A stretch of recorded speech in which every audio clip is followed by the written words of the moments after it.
meus amores, boa tarde, tudo bem? Hoje é sexta-feira e estamos encerrando mais uma semana de aula.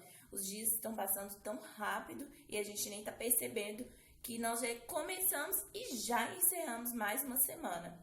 Então, para a nossa aula de hoje, dia 28 de agosto de 2020, nós vamos ter aula de geografia, de matemática e de português. Para a nossa atividade de geografia, a primeira coisa que você vai precisar fazer é ler as páginas 110 e 111 do nosso livro de Geografia Pueridomus. Após a leitura, você vai voltar na página 108 e 109 e vai realizar as atividades. Na página 108, tem um olhar GPS, onde você vai na questão número 1, observar a ilustração de diferentes objetos, identifique cada um e utilize o número que representa o ponto de vista de observador em relação a eles. Então, você vai colocar aí o ponto de vista em relação ao observador, que tem aí uma pessoa, um menininho na foto 1, foto 2 e foto 3. Então, você vai colocar que ponto de vista essa pessoa está olhando. Na questão número 9, você vai observar, na página 109, no número 2, você vai observar as imagens. Como estão representados os objetos em cada coluna? Então, como eles estão em cada coluna? Número 3. Agora é com você. Escolha um objeto qualquer e o represente de 3 formas diferentes. Então, você vai observar aí o número, esses 3, você vai colocar um objeto, escolher um objeto e colocar ele de 3 pontos de vista diferentes, tá bom? Página 112, letra A. Assinale a ilustração que tem maior semelhança com seu bairro. Então, você vai voltar lá na página anterior e marcar qual que parece mais com o seu bairro. Letra B. Considere a paisagem que você selecionou para resolver as questões. Que elementos dessa imagem são encontrados no bairro onde você mora? Que elementos dessa paisagem não são encontrados no seu bairro? Que elementos do seu bairro não são vistos na paisagem selecionada? Número 2, página 113. Até aqui você fez atividades e reflexões sobre como localizar pessoas e objetos no espaço. Agora responda. Letra A. Como você pode localizar uma pessoa ou um objeto na sala de aula? Como você pode fazer isso pensando na sua sala de aula? Letra B. Como localizar um local no trajeto entre sua moradia e sua escola? Como você pode fazer isso? E letra C. Como determinar precisamente um local numa cidade distante? O que você pode fazer? Então, essa é a nossa atividade de geografia. E em matemática, nós temos Fique Sabendo. Os gráficos estão presentes em diversos meios de comunicação e nos mais diversos assuntos do nosso cotidiano. Sua importância está ligada à facilidade e à rapidez com que podemos interpretar as informações. Número 1. Observe o gráfico de brinquedos de Hugo. Em seguida, responda as questões em seu caderno de matemática. Então, eu coloquei para vocês um gráfico e no gráfico tem aí quantos carrinhos, quantos jogos, quantas bolas ele tem. Letra A. Quantas bolas Hugo tem? Letra B. Quantos carrinhos? Letra C. Qual o total de jogos e bolas? Então, qual o total, olhando aí o gráfico? E letra D, qual brinquedo Hugo tem em menor quantidade? Observando esse gráfico, qual brinquedo que Hugo tem em menor quantidade? São os jogos, os carrinhos ou as bolas? Em português, nós vamos aí organizar ideias. O conto é um encantamento ou maravilhoso, é uma narrativa cheia de fantasia, ou seja, o que é imaginado. Nele aparecem personagens fictícios como fadas, monstros, bruxas, anões e outros seres extraordinários diferentes, fora do comum. Não esqueça, as palavras podem mudar a forma para indicar tamanho ou intensidade. Aquilo que eu já expliquei para vocês, aumentativo, diminutivo. Por exemplo, vento. A forma normal é vento. E o diminutivo, ventinho, e o aumentativo vem tão. Então, agora é com você.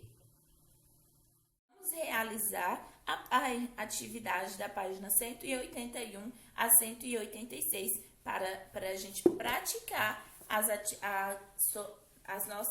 os nossos conhecimentos sobre conto e sobre aumentativo e diminutivo, sobre o grau dos substantivos.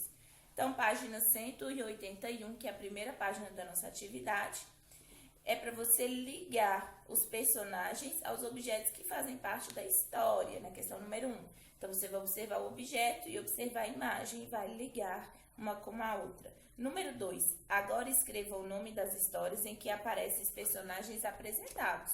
Então, você vai olhar aí os personagens e vai escrever que histórias são essas, ok? Número 3. Complete o quadro conforme o exemplo.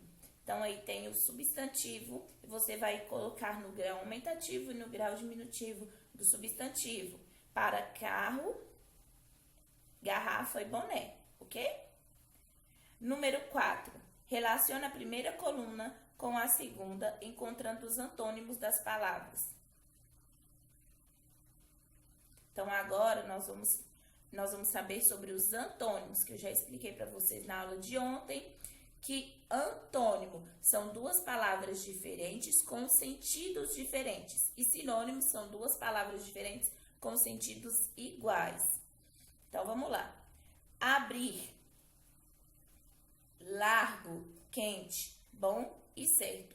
Qual o antônimo de cada palavrinha dessa? Então, você vai colocar o número que corresponde ao outro. Página 183. Descubra as palavras substituindo os números pelas letras. Então, você vai olhar aí qual é a letra e vai substituir na letra A, B, C, D, E e F. Observando o quadro, que no quadro aí cada número tem uma letra, você vai substituir cada número por cada letra correspondente. Por exemplo, letra A, nós temos 1 mais 16, mais 1, mais 13, mais 1, mais 5, mais 19, mais 6. Então, você vai lá no quadro e vai olhar qual é a letra que corresponde a 1. Depois, qual o número que corresponde a 16? Qual a letra que corresponde a 16? Até formar uma palavra. Página 184 e 185 tem um texto onde você vai precisar fazer a leitura com bastante atenção e depois responder as questões de 1 a 6. Número 1. Complete de acordo com o texto. Era uma vez um príncipe que ele queria se casar com uma... Então, observando o texto, você vai conseguir responder essa questão. Número 2. Quais são os personagens da história? Então, também com a leitura, você vai conseguir responder. Número 3. Marque no texto qual a dificuldade do príncipe em escolher uma princesa com quem se casar. Então, aí no texto também fala, você vai precisar marcar. Número 4. Copie do texto o trecho em que explica por que era difícil acreditar que a moça batia na porta era uma princesa real. Então, você vai procurar no trecho onde tem essa informação. Número 5. Chovia desabaladamente. Qual o sinônimo da palavra destacada? Sinônimos são duas palavras diferentes com o mesmo sentido. Então, qual dessas palavras aí tem o mesmo sentido de desabaladamente? Número 6. Escreva a frase substituindo a palavra grifada pelo seu antônimo. Antônimo, palavras diferentes com sentidos opostos, com sentidos diferentes. Número 7. Escreva a frase substituindo as palavras grifadas pelos diminutivos. Então, agora nós vamos para o diminutivo. Você vai olhar as palavras que estão em destaque e vão colocá-las no diminutivo. As palavras são ervilha e manchas. Número 8. O rei, a rainha e o príncipe souberam que a moça era uma princesa verdadeiramente porque ela... Qual das três opções aí você deve marcar? Era a moça mais bela que tinha visto, dormiu profundamente a noite toda e sentiu a ervilha através dos 20 colchões. Número 9. A princesa é bonita, corajosa e sensível. Qual dessas opções você vai marcar? Número 10. Ligue os elementos de um conto de encantamento com os nomes das histórias lidas. Então, você vai ler aí Você acabou de ler uma história, então você vai marcar com a situação inicial, personagem, tempo, lugar, desafio e recompensa. Então, essa é a nossa atividade de hoje, muito simples. Qualquer coisa já sabe, anota, porque mais tarde eu volto no Meet para tirar todas as dúvidas. Um grande beijo, fique com Deus, até a nossa aula.